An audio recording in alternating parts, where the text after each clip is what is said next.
Extra cellular fluid के अंदर जो फर्स्ट मेजर कैटाइन होता है, फर्स्ट मेजर कैटाइन होता है, इसे हम क्या बोलते हैं?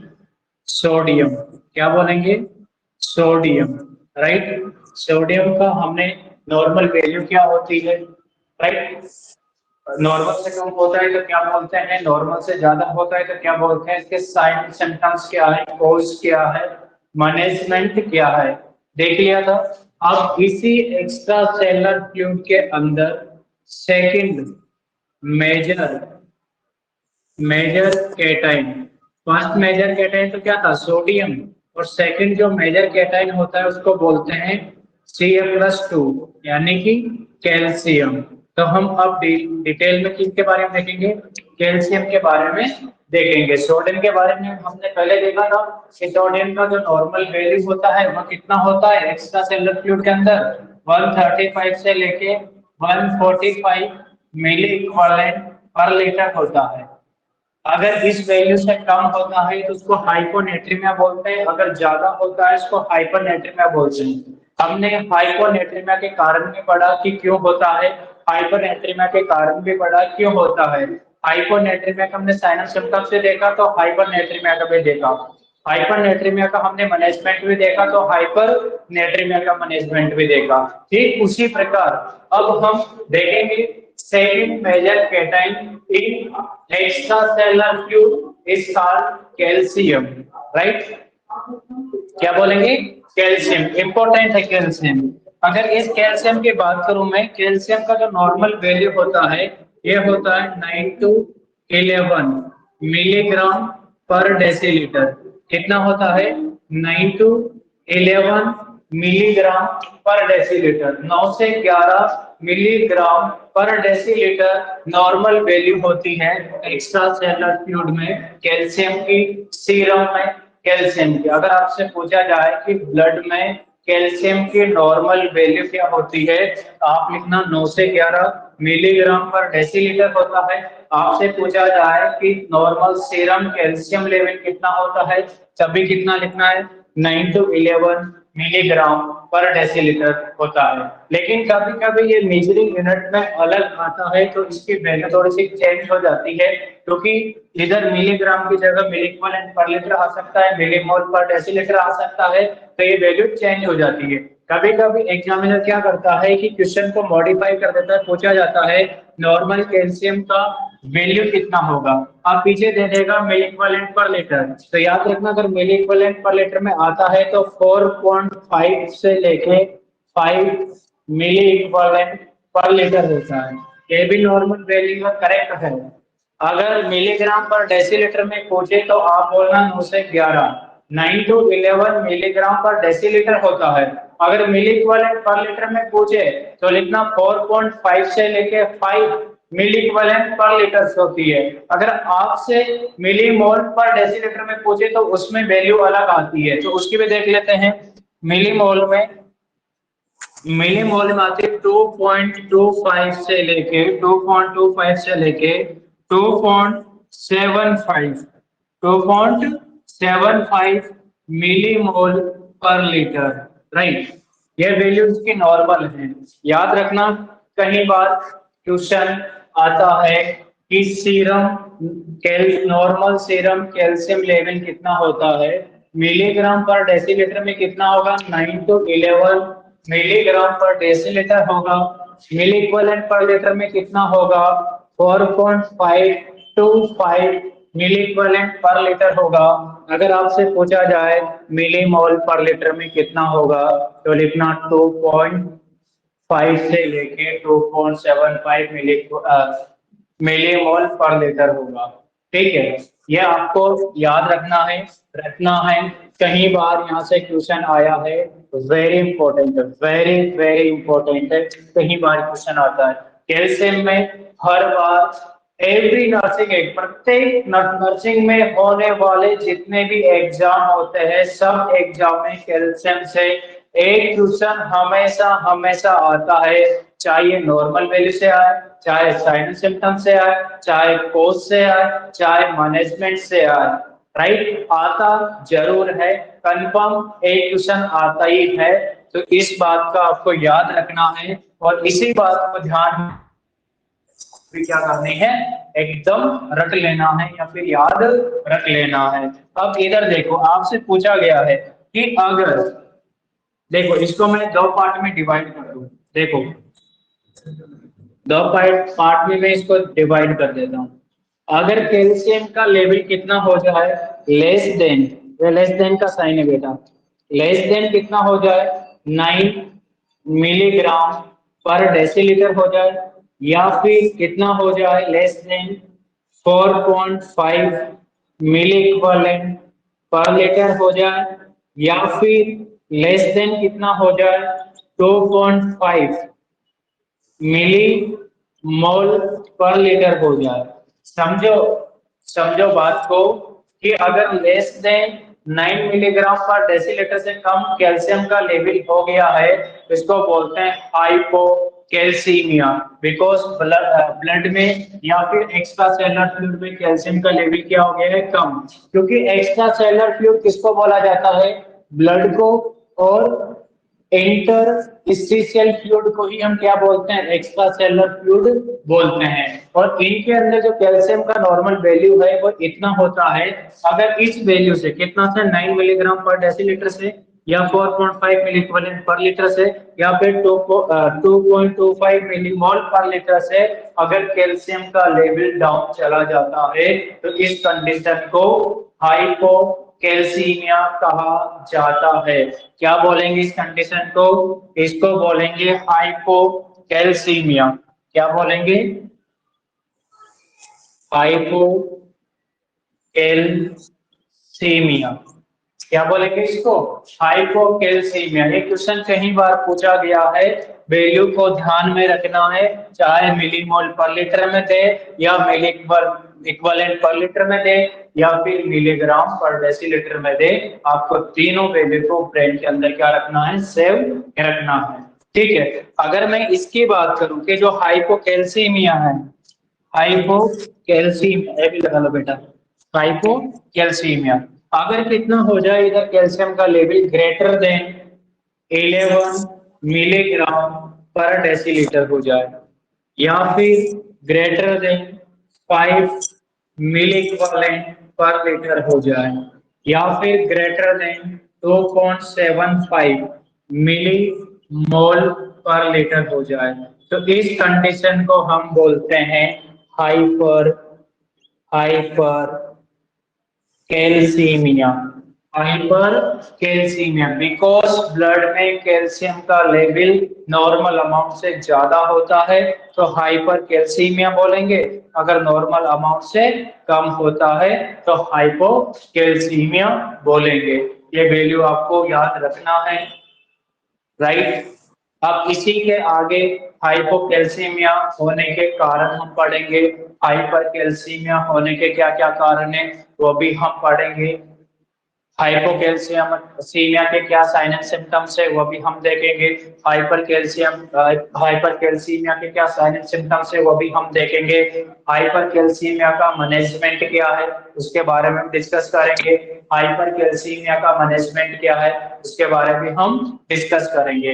तो इधर देखो, अब मैं इसकी बात करता हूँ, इसकी हाइपोकैल्सीमिया, क्योंकि नॉर्मल से वैल्यू डाउन जाती है तो हाइपोकैल्सीमिया, और नॉर्मल से वैल्यू बढ़ती है तो हाइपर कैल्सीमिया होता है। अब आपको लिखना है कोस, फर्स्ट पॉइंट किसमें, हाइपोकैल्सीमिया में क्या लिखना है, कोस, कोजेस। कोजेस का मीन्स होता है कारण, हाइपो कैल्सीमिया होने का क्या क्या कारण हो सकता है, या फिर क्या कारण है जिसकी वजह से बॉडी में कैल्शियम की कमी हो रही है। तो देखो फर्स्ट कारण क्या होता है कि डिक्रीज होता है बेटा कैल्शियम एब्जॉर्प्शन, फर्स्ट पॉइंट में यहाँ लिख दो, पहला क्या कारण क्या है, डिक्रीज, यहाँ लिख रहा हूं डिक्रीज कैल्शियम एब्जॉर्प्शन। कैल्शियम का एब्जॉर्प्शन क्या हो जाए, बॉडी में डिक्रीज हो जाए, समझ रहे हो आप, कैल्शियम का एब्जॉर्प्शन क्या हो जाए, बॉडी में डिक्रीज हो जाए, तो इस कंडीशन से भी क्या लीड हो सकता है, हाइपोकैल्सीमिया, बॉडी में कैल्शियम की कमी हो सकती है। अगर हम सेकंड बात करें तो इसका क्या था फर्स्ट पॉइंट, अगर हम सेकंड पॉइंट की बात करें कि सेकंड क्या कारण हो सकता है कैल्शियम का, सेकंड कारण है vitamin D deficiency. Vitamin D deficiency हो जाए, किसकी डेफिशिएंसी हो जाए, विटामिन की डेफिशिएंसी हो जाए, डेफिशिएंसी। अगर विटामिन डी की अगर डेफिशिएंसी होती है, किसकी, विटामिन डी की अगर डेफिशिएंसी होती है तो उसकी वजह से कैल्शियम की भी क्या हो जाती है, कमी हो जाती है। अब विटामिन डी क्या करती है कि विटामिन डी का सीधा कारण है बेटा, देखो विटामिन डी क्या करता है, कैल्शियम के एब्जॉर्प्शन को इंक्रीज करती है और सल्फेट को क्या करती है, डिक्रीज। देखो इधर, यानी विटामिन डी क्या करती है, कैल्शियम के एब्जॉर्प्शन को, जो कैल्शियम का एब्जॉर्प्शन है उसको क्या करती है बेटा, इंक्रीज, और जो सल्फेट है, सल्फेट को क्या करती है बॉडी में, डिक्रीज करती है। सल्फेट को क्या करती है, डिक्रीज, और कैल्शियम को क्या करती है बेटा, इंक्रीज करती है। आप देखो, क्योंकि ये सल्फेट क्या करता है, जब बॉडी में इंक्रीज होता है तो कैल्शियम के एब्जॉर्प्शन को कम कर देता है, और विटामिन डी क्या करती है कि इस सल्फेट को कम कर देती है और कैल्शियम के एब्जॉर्प्शन को बढ़ा देती है। जब विटामिन डी की कमी हो जाए, विटामिन डी की कमी हो जाए तो बेसिक बात है कि कैल्शियम का एब्जॉर्प्शन भी क्या हो जाएगा, कम हो जाएगा, डिक्रीज हो जाएगा, क्योंकि एब्जॉर्प्शन को बढ़ाता कौन है, विटामिन डी, और विटामिन डी की ऑलरेडी बॉडी में क्या चल रही है, कमी। तो सिंपल सी बात है, बॉडी में कैल्शियम का एब्जॉर्प्शन भी क्या होगा, कम होगा। देन इसके बाद थर्ड कारण हाइपोकैल्सीमिया के। अगर मैं तीसरा पॉइंट की बात करूं, तीसरा पॉइंट में बेटा मैं लिख देता हूं, कैल्शियम में वीट एलर्जी की वजह से भी ऐसा होता है। किसकी वजह से, wheat allergy, wheat allergy, wheat allergy क्या करती है कि ये भी कैल्शियम के एब्जॉर्प्शन को क्या कर देती है, डिक्रीज, कैल्शियम के एक्सक्रीशन को क्या कर देती है, बढ़ा देती है। वीट एलर्जी का मीन्स होता है कि जैसे आपने कुछ खाया, आपकी बॉडी में क्या है, एलर्जी, तो आपको क्या हो जाएगा, लूज मोशन या फिर डायरिया हो जाएगा। तो डायरिया होगा तो बेटा जो फूड कंटेन हुआ एब्जॉर्ब नहीं हुआ, बिना और अनएब्जॉर्ब्ड बॉडी से क्या हो जाएगा, आउट, अनएब्जॉर्ब क्या हो जाएगा, बॉडी से आउट हो जाएगा, कैल्शियम का एब्जॉर्प्शन नहीं हो पाएगा। इसकी वजह से भी बॉडी में कैल्शियम की क्या हो जाती है, कमी हो जाती है। दूसरा और डाल के तीसरा, इसमें तीसरे कारण में और डाल के लिखते हैं, अगर सीलियक डिजीज हो जाए, क्या हो जाए, सीलियक डिजीज हो जाए, सीलियक डिजीज। सीलियक डिजीज भी सिंपल बात है, इंटेस्टाइनल की डिजीज है। किसकी डिजीज है, इंटेस्टाइन की।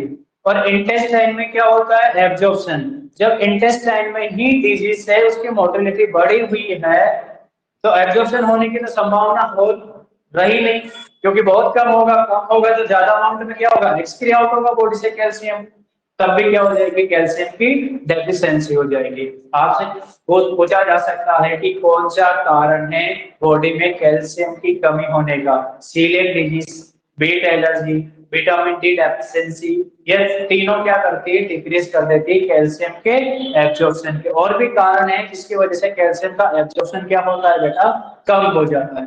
देखो सीलियक डिजीज है, इसी के साथ एक और डिजीज है जिसको बोलते हैं क्रोन डिजीज। क्या बोलेंगे, क्रोन डिजीज। क्रोन्स डिजीज भी इंटेस्टाइन की डिजीज है, इसकी वजह से भी क्या नहीं होता है, कैल्शियम का एब्जॉर्प्शन नहीं हो पाता है, और बॉडी से कैल्शियम एब्जॉर्ब हुए बिना ही बाहर निकल जाते हैं, और एब्जॉर्ब फॉर्म में बाहर निकल जाते हैं, तो कैल्शियम की क्या हो जाती है, बॉडी में कमी हो जाती है। तो ये डिजीज याद रखना, क्योंकि यहाँ से क्वेश्चन आया था कि डिजीज में दिया था कि कैल्शियम की कमी होने का कारण क्या है, सीलियक डिजीज है, क्रोन्स डिजीज है, वीट एलर्जी है, विटामिन डी डेफिशिएंसी, इनकी वजह से बॉडी में कैल्शियम का एब्जॉर्प्शन क्या हो जाता है, डाउन हो जाता है, डिक्रीज हो जाता है। इस वजह से बॉडी में कैल्शियम की कमी होती है, और इसी कंडीशन को हम बोलते हैं हाइपोकैल्सीमिया। क्या बोलेंगे, हाइपोकैल्सीमिया, राइट। अगर इसमें एक और पॉइंट लिखे, एक क्वेश्चन ये भी इंपॉर्टेंट है कि ब्लड ट्रांसफ्यूजन से भी, ब्लड ट्रांसफ्यूजन, अगर ब्लड ट्रांसफ्यूजन होता है तो उसकी वजह से भी क्या होता है बेटा, कैल्शियम की कमी हो जाती है। क्या हो जाती है? कैल्शियम की कमी हो जाती है। क्यों होती है? क्योंकि ब्लड जब स्टोर करते हैं, ब्लड क्या करते हैं? स्टोर करते हैं। तो देखो ब्लड ट्रांसफ्यूजन की वजह से क्यों होती है? क्योंकि जब ब्लड हम स्टोर करते हैं तो ब्लड में मिक्स करते हैं साइट्रेट। ब्लड में क्या मिक्स करते हैं? सिट्रेट, एंटीकोगुलेंट मिक्स करते हैं। और ये सिट्रेट क्या करता है? कैल्शियम के साथ बाइंड होके क्या बना लेता है? कैल्शियम साल्ट बना लेता है। कैल्शियम क्या बना लेता है? साइट्रेट बना लेता है, राइट। इसकी वजह से कैल्शियम एब्जॉर्ब हुए बिना ही बॉडी से बाहर निकल जाता है, राइट। क्या बना लेता है? Calcium salt and calcium citrate. यहाँ पे लिख देता हूँ ब्रैकेट में ताकि आपको याद रहे। क्या लिख देता हूँ? ब्रैकेट में लिख देता हूँ ब्लड ट्रांसफ्यूजन। ब्लड के अंदर क्या होता है? कंटेनिंग, ब्लड जब ट्रांसफ्यूज करते हैं तो स्टोर करते हैं, उसमें डालते हैं कंटेनिंग साइट्रेट। क्या डालते हैं? सिट्रेट डालते हैं। बिकॉज सिट्रेट क्या करता है कि ब्लड को क्लॉट होने से बचाने का काम करता है, राइट। और ये साइट्रेट क्या करता है? ब्लड से रिमूव कर देता है किसको? Remove calcium. कैल्शियम को क्या कर देता है? रिमूव कर देता है। Ca+2 कंटेनिंग साइट्रेट, बिकॉज ये क्या करता है? रिमूव करता है किसको? कैल्शियम को। कहां से? ब्लड से, right. Making by making calcium citrate, calcium citrate salt. क्या मेकिंग करता है? Calcium citrate salt. देखो ध्यान, थोड़ा सा ध्यान देना। कैल्शियम